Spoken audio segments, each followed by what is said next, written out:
What's up, fam? Once again, this is your brother, DJ Hadamayat, just weighing in on this Umar Johnson situation that's going on with the state trying to take his license from him. And one thing that I see throughout history is that every time a strong black man comes and challenges the power structure, whether it be politically or economically or through education, then somehow that black man is attacked. And most times they use our own people to accomplish the goals that they are trying to accomplish. And I've been watching a lot of the post Dr. Boyce and Sinetta TV, where they've had live discussions on this subject, and it's amazing of the things that you actually hear in the comments with people asking about, where is the money for the school, where is money for the school, all kind of derogatory comments toward the brother. And what I don't understand is that when Dr. Umar Johnson first came out, he talked about the school. And remind you now, this school is supposed to be for black young boys, and it's supposed to be employed by all black staff, and that's all the way from the janitorial to the professors to the administration. Everything is supposed to be all black, right? So even that alone is creating a economic base for the black community. And he was trying to raise, I don't know, I think it was like 2 point something mil or a mil or something like that. And he had two budgets for the school that he could have bought one part of it, he could have bought the whole part of it. And I believe the school was St. Francis. I may be wrong by the name. And he asked for the money and wasn't able to raise all the money, which is disappointing to him. Considering the fact that we are the biggest spenders, consumers in the country. We have our spending power is probably like the 14th, like as far as the country wise, it's like number 14, and he didn't get the money, and so he's still progressing and working toward that goal of getting the money. And meanwhile, people keep saying, well, where's the money? Where's the school? Well, if he said that he needed $1 million, $1.5 million, $2 million to get to school, and he was only able to raise, 200,000. How was he supposed to buy the school? How was he supposed to get the funds to buy the school if the people who he's trying to get the schools for is not supporting them? And for what I read on the paper, on the summons, or even I been hearing in the feed, was, he hasn't done anything immoral that would cause the state to go after his license. He hasn't done anything of neglect, whether it was his counseling, mentoring, professionally, nothing that he's done that would require the state to go after his license. So he hasn't done anything immorally. He hasn't done anything as far as neglect, directly or indirectly. And so they're going after the money because people complain and said he's doing X, Y, and Z, and most likely these are the same people who didn't have a dream as big as he did, didn't have a vision as big as he did, couldn't do the things that he has done, and so they're attacking him in that aspect. Throughout history, every black man that has stood up and attacked the power structure, whether it was economically, whether it was politically, whether it was through education, has always been taken down. And it had always been some other black person in there to help take him down. And we can look at this, we can look at it through, Booker T. Washington. We can look at it through Marcus Garvey. We can look at, these are great men who spent their whole lives trying to build a nation trying to build a nation, trying to build progress for black people, and yet no support. Now, when we start talking about Marcus Garvey, he ended up dying poor. He built the biggest, the strongest black organization in the world, bigger than Islam, bigger than any other black organization. And when I say Islam, I mean the Nation of Islam, bigger than any organization that's out. And that's because it was nation first. It wasn't about religion. It wasn't about political party. It wasn't about association. It was about nation first. It was about being black first. It was Pan-African and a black nationalist. And Dr. Umar Johnson is that, and he's unapologetically black. And a lot of people do not like that. They don't like the arrogance that they claim he have, which is the confidence and the love and the passion that he has for his people, which comes off to most people as being arrogant,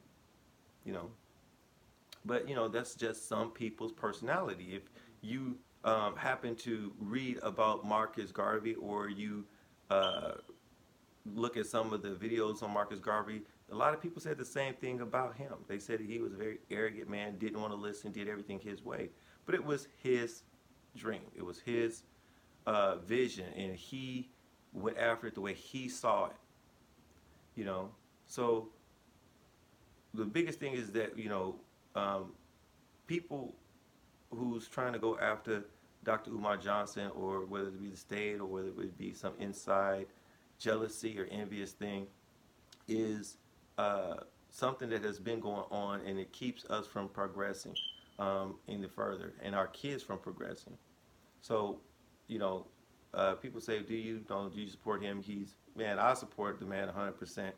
And I think he's a powerful man. He's a powerful speaker, and he backs up what he says. He knows what he's talking about, and we really need someone like him in this day and age, because he fights with all his heart, and he is unapologetically black, and he has an agenda for us, and it is to protect us. It's to protect the family, protect our children, protect black womanhood, strengthen the black male through doing things for ourselves.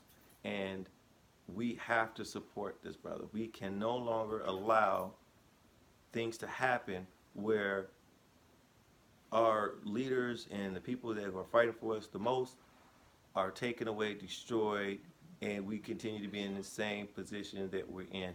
And we're going to continue, because this is what, these is what we have to do better for. We have to do better than our parents. We already know about the same conditions that we've been in for over 400 years, the psychological condition, the social conditioning, social engineering, the redlining, the economic oppression that we had, the unfair educational system, unfair justice system. We know all these things, and we know that we've been put, behind the 8 ball, and we have to do something to sacrifice for our kids, to make sure that our kids have a better place. And that school is an example of something that we can do for ourselves that would produce seeds that would help our kids grow and become independent.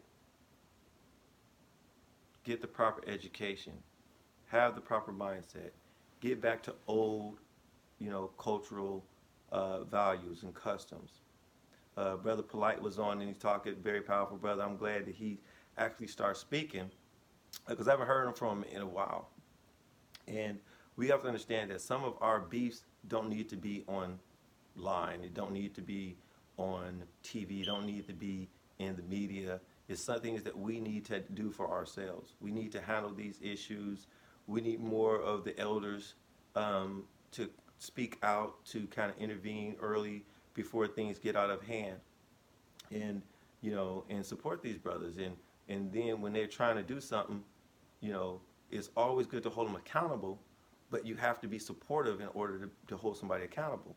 I remember when Sinetta was trying to get that news truck in New York, and he's asking people, hey, this is for you.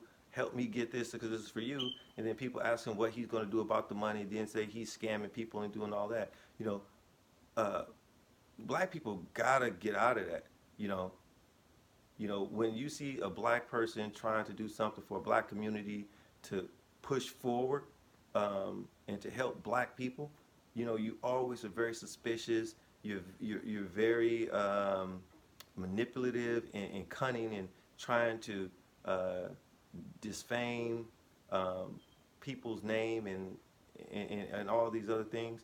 But you go every Sunday, you put money in the collection plate. You don't go ask your pastor why he got a new Mercedes. You don't ask your pastor why he has a new jet. You don't ask your pastor why you can't get a loan and why your lights is getting cut off, your grandmama's house got foreclosed. You don't ask any of these questions, but yet you go there every single Sunday and you still give money, and it doesn't produce anything for the future. You'll be the only people that pay to get in heaven, where everybody else is paying on earth and becoming rich.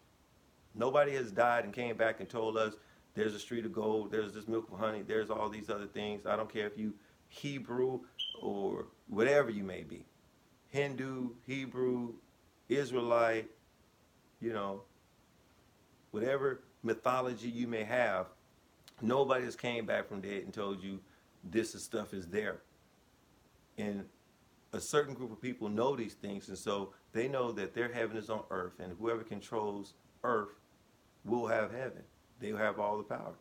So we have to start getting out of this self-hate mentality and just, do what we have to do, unite, support each other, and make sure that Umar Johnson is another brother that doesn't get attacked and does not get destroyed by, the powers that be. And so, once again, I'll be doing another video. This is a 12-minute video. I'm trying to be short. It's, late where I'm at. I got my boy right here, DJ, the Joffrey, the new Jefferson right here. And, watching after him, doing my best that I can, and then more, and listening to the people who know and have the knowledge, like Brother Umar Johnson, like Brother Polite, brothers that's strong that bring the news to you, like Sinetta, like Brother Reggie, Tazuriak, Divine. We got, like I said, countless brothers that's out there that's putting in that work. Brother Unk, all these brothers putting in that work. And if they're going to do that, we have to be able to support them when they need us. So that's what I got to say. I keep y'all posted. You like the video, like it. If you, please leave your comments. I don't care if you hate me, but if you hate me, then at some point you gotta love me. So y'all take it easy, be safe, look after each other.